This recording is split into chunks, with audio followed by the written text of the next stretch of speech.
So we just had it now, as somebody has just reminded us of how slippery things can get. But we are walking on a very, very slippery slope without necessarily using the word slippery slope that is dangerously taking the angle of a cliff. He has mentioned that theology is ontology on black eyes. And I thought this is a very evocative metaphor. And it blends two philosophical and theological concepts. Theology and ontology. They are two, both philosophical and theological concepts. So it blends them with somewhat a vivid but ominous image of black eyes. So I thought that I should take time to break this one down before I begin to respond or even to acknowledge what it means. Then I realized that theology is the study of the nature of God, religious beliefs, and the divine.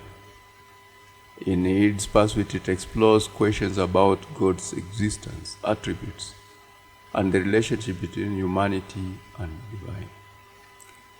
So in many traditions, theology is concerned with the truth of divine revelation, scripture, and the unfolding of God's plan in the world.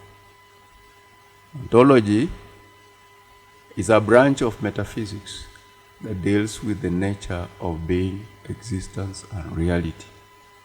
I've often just simplified it as the nature of reality, because the being and the existence is one thing, and they all are in reality. So ontology questions what it means for something to exist and how different entities relate to one another in the framework of reality. Usually ontology is concerned with the structure of reality itself, answering the question of what is real, what exists, and how different aspects of existence interact. Now, black eyes refers to a thin, invisible layer of eyes that forms on rods, making them deceptively dangerous. It's especially perilous because it is not easy to see, yet it can cause accidents, slides, or loss of control.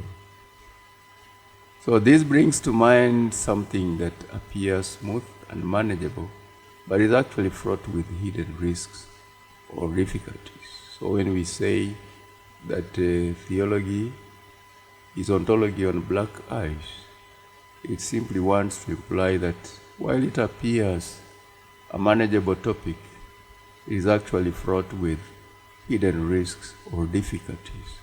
I would think these are intellectual difficulties. So now let's give it some interpretation. Theology is ontology on black eyes.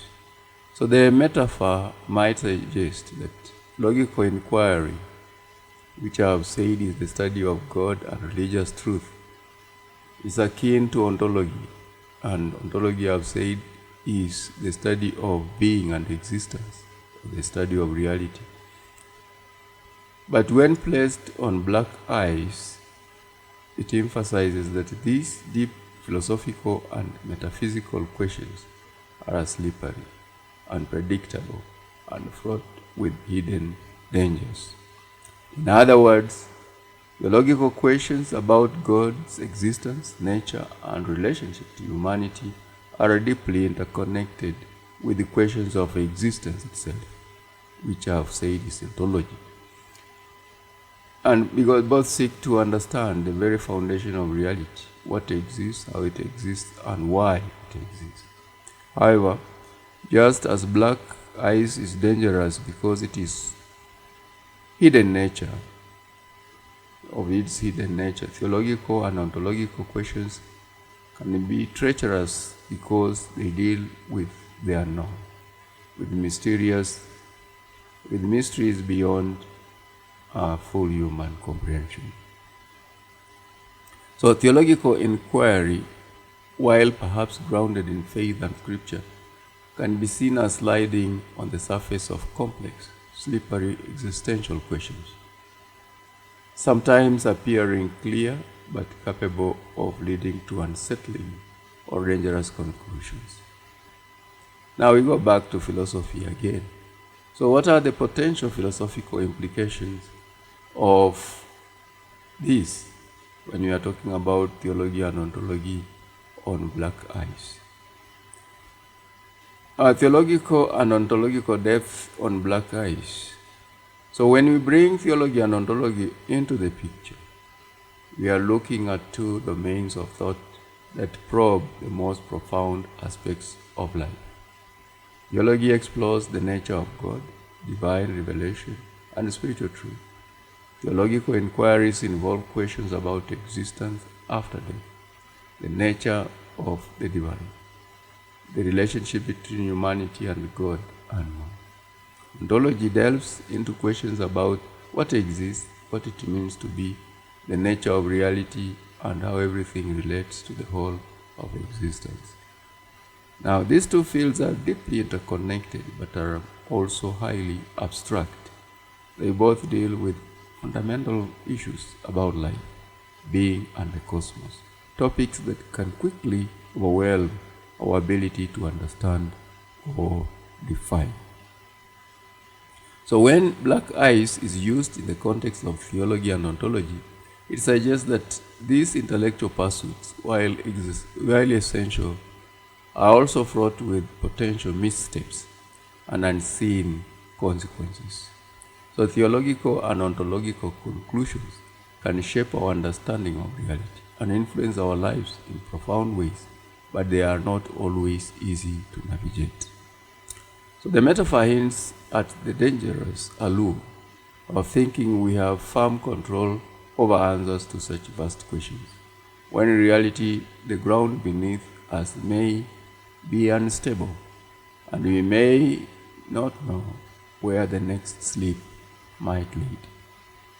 So giving it further interpretation so that we can get it very well. So there is the risk of overconfidence.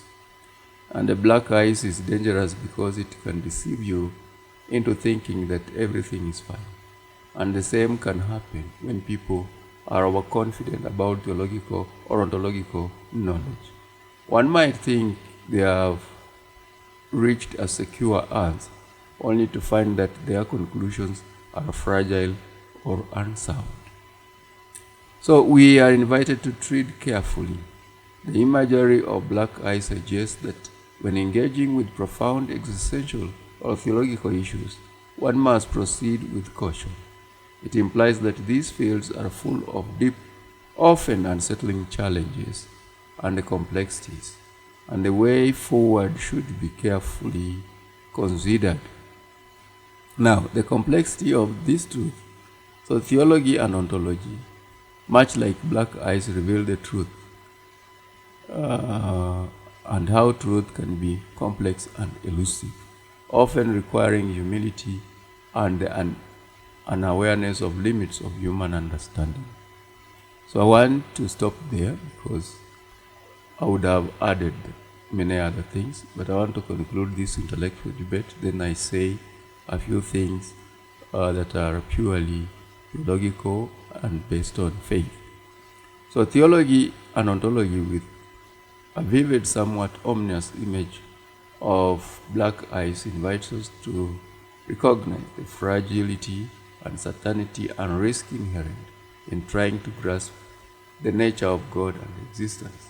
While these fields are crucial for understanding ourselves and the universe, they are not straightforward journeys, just as one must approach black ice with care and respect.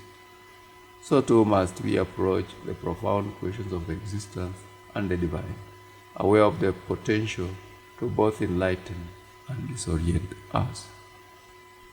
So I'll add a caveat that my discussion on either of these issues, and even philosophy itself, are not purely on scientific terms or for purposes of knowledge as such, just to eliminate on knowledge for the sake of it.